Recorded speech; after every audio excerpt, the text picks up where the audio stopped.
জেরুজালেমে গেল এক মাস ধরে চলতে থাকা তীব্র উত্তেজনার পর সম্প্রতি আরও তীব্র হয়ে উঠেছে ফিলিস্তিনি ইসরায়েলিদের এই লড়াই। প্রিয় দর্শক, আবারও নতুন একটি ভিডিও নিয়ে আপনাদের মাঝে হাজির হলাম। আপনারা ভিডিওটি স্কিপ করবেন না। আপনারা আল্লাহ এলাকাটাকে যদি ভালোবেসে থাকেন তাহলে ভিডিওটিতে একটি লাইক করে চ্যানেলটি সাবস্ক্রাইব করে দিন। দর্শক, আজকের ভিডিওর টাইটেলটি হলো ইসরায়েল ও ফিলিস্তিনের মধ্যে কেন যুদ্ধ শুরু হয়েছে এবং কতদিনের যুদ্ধ চলছে। দর্শক, আজকের এই ভিডিওটি দেখে আপনারা সম্পূর্ণ বুঝতে পারবেন। দর্শক, ভিডিওটি স্কিপ না করে সম্পূর্ণ দেখুন। বর্তমানে আন্তর্জাতিক অঙ্গনে সর্বাধিক আলোচিত বিষয় হলো ফিলিস্তিন ইসরায়েল সংকট। জেরুজালেমে গেল এক মাস ধরে চলতে থাকা তীব্র উত্তেজনার পর সম্প্রতি আরও তীব্র হয়ে উঠেছে ফিলিস্তিনি ইসরায়েলিদের এই লড়াই, যা কিনা পূর্ণাঙ্গ যুদ্ধে রূপ নিতে পারে বলে এরই মধ্যে হুঁশিয়ারি দিয়েছে জাতিসংঘ। দুপক্ষের মধ্যে রয়েছে 100 বছরেরও পুরনো সংকট, যা পরিপূর্ণভাবে সমাধান না হলে হয়তো কখনোই থামবে না এই সংঘাত। কি এই সংঘাতের পেছনের ইতিহাস, নিবিড় আমিন জানাচ্ছেন বিস্তারিত। মধ্যপ্রাচ্যের ফিলিস্তিন নামের এলাকাটি প্রথম বিশ্বযুদ্ধের আগে ছিল অটোম্যান সাম্রাজ্যের অধীন, কিন্তু প্রথম বিশ্বযুদ্ধে ওসমানিয়া সাম্রাজ্যের পরাজয়ের মাধ্যমে এর নিয়ন্ত্রণ নেয় ব্রিটেন। সে সময় সেখানকার বাসিন্দাদের সংখ্যাগরিষ্ঠ ছিল আরব, আর সংখ্যালঘু ছিল ইহুদি সম্প্রদায়।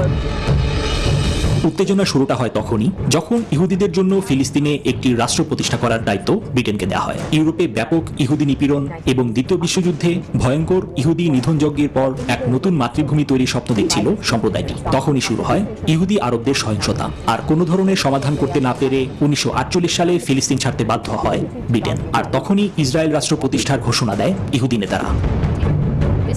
ফিলিস্তিনিরা এর প্রতিবাদ জানালে শুরু হয় দুপক্ষের যুদ্ধ।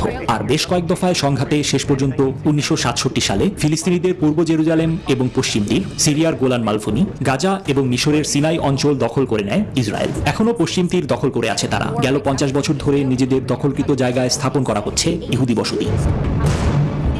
বর্তমানে ইহুদিদের দখলকৃত স্থানগুলোতে তাদের নানা পদক্ষেপ ও কঠোর বিধিনিষেধের কারণে চরম দুর্দশায় থাকার কথা জানিয়েছে স্থানীয় ফিলিস্তিনিরা। চলতি বছরের রমজানের শুরু থেকেই বাড়তে থাকে উত্তেজনা। শেষ পর্যন্ত পূর্ব জেরুজালেম থেকে কিছু ফিলিস্তিনি পরিবারকে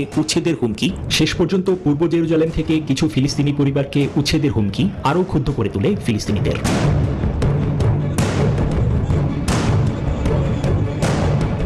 বর্তমানে ফিলিস্তিনি শরণার্থী, পশ্চিম তীরের ইহুদি বসতি, জেরুজালেম নগরী এবং ইসরায়েলের পাশাপাশি একটি স্বাধীন ফিলিস্তিনি রাষ্ট্র গঠন নিয়ে বেশ কিছু ইস্যুতেই একমত হতে পারছে না দুপক্ষ। ফলে ভবিষ্যতে কোনো শান্তি চুক্তির আগে সমাধানে না এলে চলতেই থাকবে এই সংঘাত।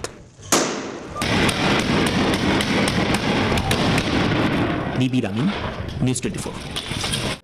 দর্শক, ভিডিওটি দেখে আপনাদের কেমন লেগেছে, আপনাদের মতামত কেমন বসে জানিয়ে দিবেন, কেননা আপনাদের মতামত দেখে পরবর্তী ভিডিও নিয়ে আসবো।